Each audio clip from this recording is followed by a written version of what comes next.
The day he asked, the knock came just after breakfast. I knew it was him before I even opened the door. The sharp, impatient rhythm of his fist against the wood, like he owned the right to my time, my house, my children. When I pulled the door open, there he was, Daniel, my ex-husband's new partner. Not my enemy, not exactly, but not someone I trusted either. His smile was tight, his eyes scanning past me, searching for the twins. "I just came to ask," he said, his voice careful, almost rehearsed. "Why don't you let me take the kids out today? Just for a few hours. A walk, maybe the park. Nothing big." I froze. On the surface, it sounded harmless. But something in the way he said it, something too eager, too insistent, sent alarms through me. And so, without thinking, I said the word that would ignite everything: no. He blinked, clearly not expecting it. "No. That's right," I repeated. "Not today."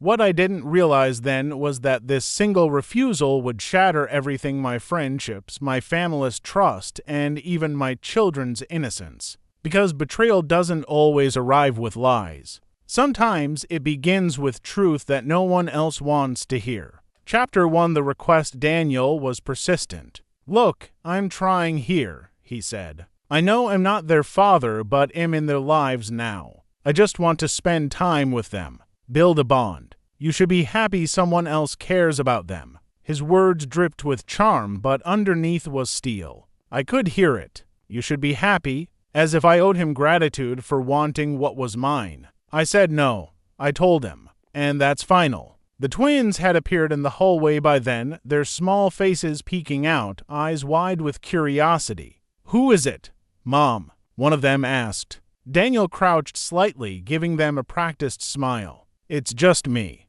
I wanted to take you to the park." My chest tightened. He was appealing directly to them, bypassing me, and I saw how easily children could be swayed. I closed the door before he could say another word. Chapter 2. The backlash. By evening, the phone calls started. My ex-husband first. "Why wouldn't you let him take them? He's trying to be good to them, and you're making it difficult." "Because I don't trust him," I snapped. "Because they're my children, not his." But he wouldn't listen. And soon after, our mutual friends joined the chorus. "You're being unfair. You're bitter because Hayes with your ex. You should think about what's best for the kids." I realized with a sick twist in my stomach that Daniel hadn't gone home quietly. He had told his version of the story, the one where I was jealous, controlling, cruel. And people believed him. Suddenly, I wasn't the protective mother. I was the villain. Chapter 3. The Whisper Network. The betrayal deepened quickly.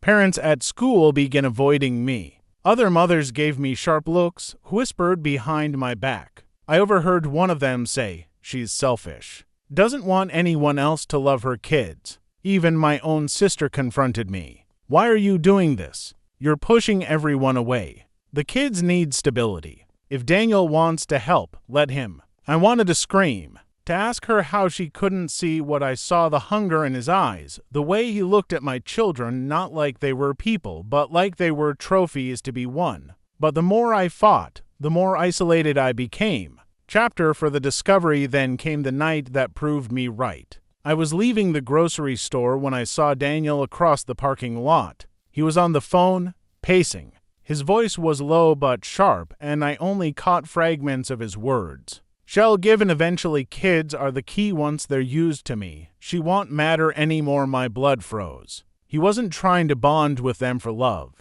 He was trying to replace me. I followed quietly, heart hammering, and overheard enough to know this wasn't paranoia. He was already planning weekends, school pickups, decisions he had no right to make. He wasn't asking permission, he was setting the stage to take control. Chapter 5. The confrontation. The next day, I didn't wait for him to knock. I went to his apartment, my pulse sharp in my ears. He opened the door, startled, but quickly recovered with that same smug smile. "We need to talk," I said coldly. "About what?" He leaned against the frame, to relaxed. "About you? About your plans.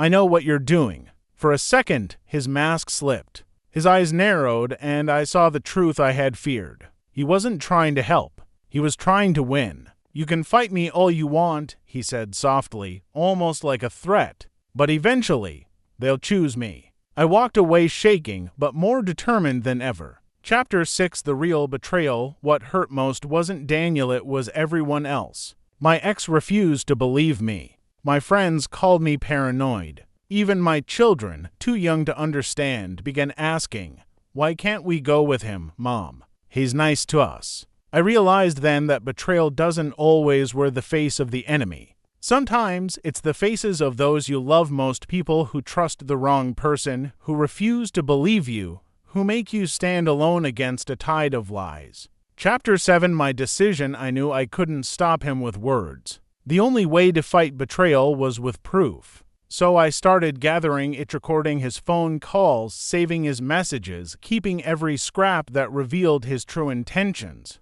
And when the time comes, it'll show them, my ex, my friends, even my children. Because I would rather be called cruel 1,000 times than betray the only role that matters to me, being their mother. The Reckoning. Chapter 8: The Web Tightens. The weeks that followed were unbearable. Daniel didn't stop. He was clever, almost too clever. He didn't push directly anymore. Instead, he made himself indispensable. He showed up at school events with my ex. He carried the twins' backpacks when their little shoulders ached. He offered them snacks, toys, endless smiles. And the worst part? My children were falling for it. One night, as I tucked them into bed, my daughter whispered, "Mom, why don't you like Daniel? He's nice." The words pierced deeper than any knife. I forced a smile, kissed her forehead, but inside my heart bled. Outside the bedroom, I stood in the hallway in the dark, fists clenched. I wasn't losing them. Not to him. Not to anyone. Chapter 9: Alone in the crowd. The isolation grew sharper. At a friend's dinner party, I heard laughter ripple when someone joked, "Careful, or she'll ban us from seeing her kids too." The room laughed, and I wanted to sink into the floor. Even my ex looked at me with disappointment. "You're making things worse for yourself," he warned. "Daniel just wants to help. You're the only one who sees it differently." The betrayal wasn't just Daniel's manipulations, it was how easily everyone chose to believe him over me. Chapter 10: Shadows of Proof. But I wasn't powerless. I had recordings now. The phone call where he told a friend, "She won't last. Once the kids trust me, she's irrelevant." The text messages he sent my ex, subtly undermining me, "She's unstable. I'm worried about the kids with her moods." And even a photograph a neighbor had snapped it of him gripping my son's wrist too tightly when the boy tried to pull away. Piece by piece, the puzzle was forming. Chapter 11: The Slip. It happened on a rainy Saturday. Daniel had convinced my ex to let him take the twins to the park without telling me. I only found out because my daughter, bless her innocent honesty, said, "We went with Daniel today, but Daddy wasn't there." My blood boiled. My worst fear was coming true. He wasn't asking anymore, he was taking. I confronted him that evening, storming into the cafe where he sat smugly sipping coffee. "You don't ever take my children without my knowledge again," I hissed. He leaned back, his smirk infuriatingly calm. "You can't stop me forever. Everyone's already on my side. Face it, you're losing them?" For the first time, I didn't respond with anger. I responded with silence. Because now, I had what I needed. His arrogance. His confession. Chapter 12: Gathering the Army. The betrayal had pushed me into exile. But now, I would return armed. I compiled everything: recordings, screenshots, the photograph, my notes.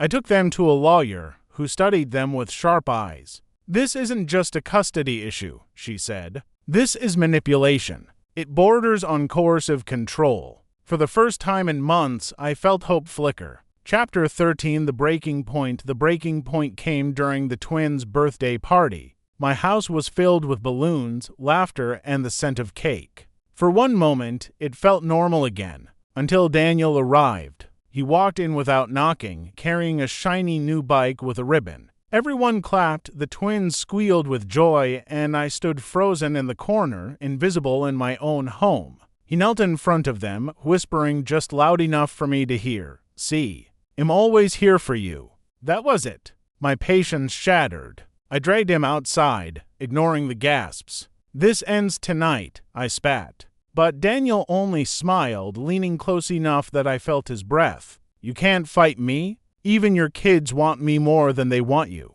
And that's when I realized his mistake wasn't underestimating me. His mistake was overestimating himself. Chapter 14, The Unveiling. The following week, I called a meeting. My ex, my sister, our closest mutual friends, Daniel, too. I told them it was about clearing the air. When they arrived, skeptical and defensive, I didn't argue. I didn't shout. I simply played the recordings.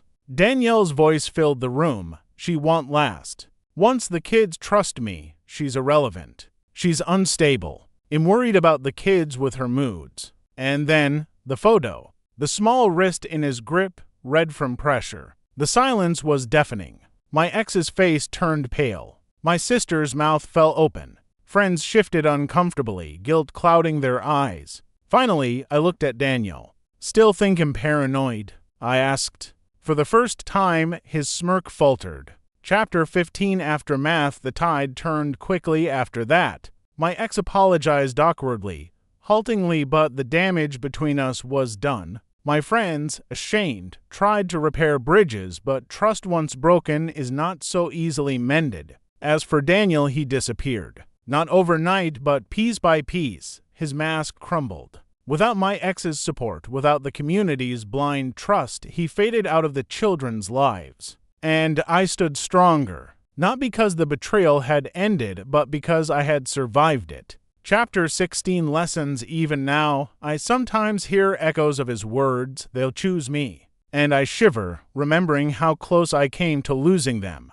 But the truth is, betrayal doesn't always come from strangers. Sometimes it wears the smile of someone welcomed in, someone trusted. And sometimes the worst betrayal of all is when the people you love refuse to believe you. I will never forget how it felt to stand alone. But I will also never forget the moment I won, not just against him, but against the silence that tried to suffocate me. And if another storm ever comes, I know one thing for certain. This time, I won't just survive it. I'll crush it before it begins.